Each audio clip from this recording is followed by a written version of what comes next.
আসসালামু আলাইকুম। আমরা এই মুহূর্তে নওগাঁ জেলার মহাদেবপুরের বৌদ্ধবিহার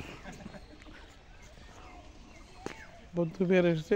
বৌদ্ধবিহারের এই জায়গাগুলি খুবই সুন্দর, চমৎকার দৃশ্য। এখানে সুন্দর ফুলের ন্যাচারাল পরিবেশে ফুলের গাছ আছে। বৌদ্ধবিহারের বিশাল এরিয়া নিয়ে অবস্থিত এই বৌদ্ধবিহারের। দেখতে পাচ্ছেন এখানে এক ধরনের যে একটি ফুল আছে কপির মতো, কিন্তু এটা সুন্দর ফুল কপি। দেখতে পাচ্ছেন আপনারা, লোকজন আসে প্রচুর এখানে।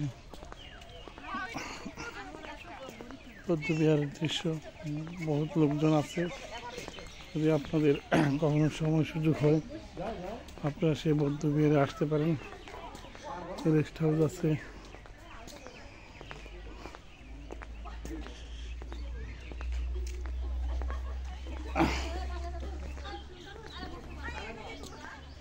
সুন্দর পরিবেশে যে দেখেন।